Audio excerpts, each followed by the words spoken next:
Hey guys, welcome back. So today I'm going to start with one of the very important topic of Java 8, which is nothing but a stream API. Because when you actually work with collection framework, this stream will help you a lot to do lot of customizations, filtering, mapping with the help of this stream API. And whatever I was talking till now, like your predicate functions, consumer, then operators, by consumers, by predicate, right?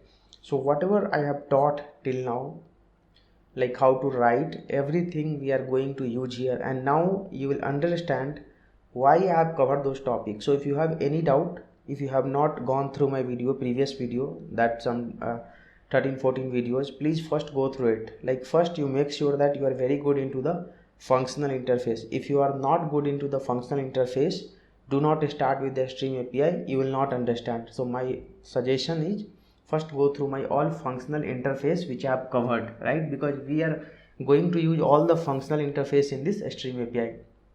So basically what is a stream? So a stream is nothing but it's just a sequence of object on which you can perform some operations, right? So it's just a sequence of sequence of object on which you are going to perform some operations, aggregations operations. It's just like a stream of object, like it's iterator, you are aware of, right? It's a kind of iterator, but only the thing is it is bit different. Iterator, you don't have much methods to work on that, but on the stream you have n number of methods. I will cover everything, right? So you can see that in my notes I have written a sequence. A stream provides a set of element of a specific type in a sequential manner, right? And a stream gets computes element on demand. It never stores the element, so you can see that it will not store the element, right?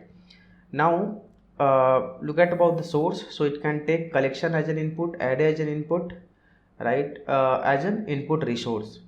Aggregations, when I say, which means you can perform filter, map, limit, reduced, find, match, and so on, right? So a lot of aggregations operations you can perform on the stream, like filter, you can do the filtering, you can map from one data type to other data type, you can restrict the limit of the data, you can reduce, you can find the data among the streams of data. Let's say if you have a huge data, you can find out what data you want to find, you can match the data. So we will have all the aggregations operations, which probably we will see once I'll start with the coding part. Pipelining, right? So most of the stream operations, when you actually perform, the return type is going to be a stream itself. So when you say, let's say a stream dot, and when you perform some operations, your return type will be the stream itself, which probably once I write the code you will understand better. So that result can be used for other operations, right? Automatic iterations. So stream operations do not do the iterations internally over the source of data, right? And actually here explicit iteration is not required, because when you are performing any operations on the stream, it will internally do the iterations over it. So now first what I will do, because a stream is the very big topic, okay, first I will tell you what are the methods we have in the stream, and then I will go one by one and I will give you n number of examples so that you will understand, right?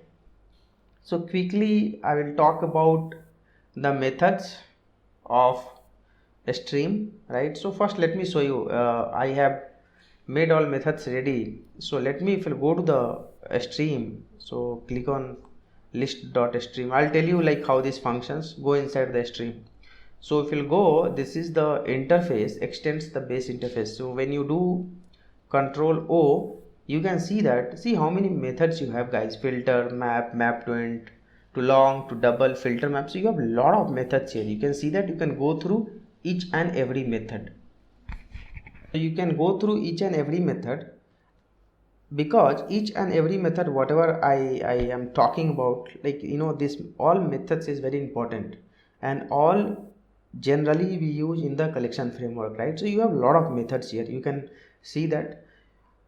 And one more thing, if you see, so what I was saying, that if you look at your all method of the stream, will return the stream itself. The reason being is, look at the return type. So this, see, whatever you are seeing, that a stream angle bracket t is nothing but the object which you are performing the stream operation. See, return type stream. Here also map return type stream. So mostly if you look at int stream, long stream, double stream, again stream. So if you look at this method return types, is mostly it is a stream type, long type, double type, again stream, so, right? Everywhere you can see that stream, right? Again, if you come down, mean, max, all return type is the, here it is the optional, agree?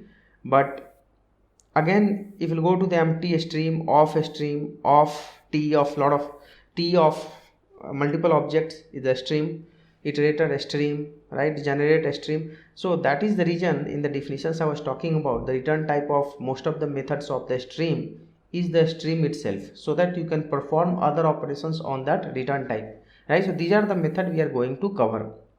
Now if you really want to quickly go through all the methods and what are the input it is consumed by the method, so that you'll get some idea of why I was saying that all functional interface which I covered till now is important. Look at here, the first method, all match. What is the input type? Predicate, right? I have covered predicate, if you try to remember, right? Any match. So these notes I'll be sharing to you, you guys can go through the notes, but going through theory in Java, it will not help you much. Once I'll start with the coding part, then only you will understand. Any match, again it takes input as a predicate, returns any element, like whatever predicate will match, it will return, right? Now we have a builder, return the builder of a stream, collect. So collect, if you look at here, it takes the collector and basically it will perform a mutable reductions operations on the elements, whatever streams you are trying to perform, and it will collect the kind of data which you supply through the collector, right? Which we'll see that again there is another collect method overloaded. It takes again supply. Remember I have covered supplier functional interface, then by consumer I have covered, right? So these are all, you can see that it is coming to the picture. Concat stream, then you have a count, distinct. So you can go through the definitions, guys. These definitions will help you to understand, but anyways I will cover into very detail, so you'll understand. Distinct, you know that name itself says that distinct. Empty filter, again it takes a predicate. Find any, it will find any matching data. Find first, name itself says that first matching one. Flat map, so what happens basically, if you look at here, let's say if you have two lists of data is added to a third list, so basically your third list will take the input of a list. So let's say you have added two lists in the third list, you can convert to the flat map by using this flat map method of the Java 8. Probably you will understand better once I will show through code. Then you have flat map to double, flat map to int, flat map to long, right? So these are all actually you can go through it, but I would like to show you through the coding so that we will understand how this method works, right? And these all methods are very important, guys, okay? Without knowing these methods we cannot work on the collection classes, right? So let's start with the method which we need to understand as a part of a stream, right? So better I'll start with the next video. This video was introductory video of the stream. Thank you guys, thank you for watching this.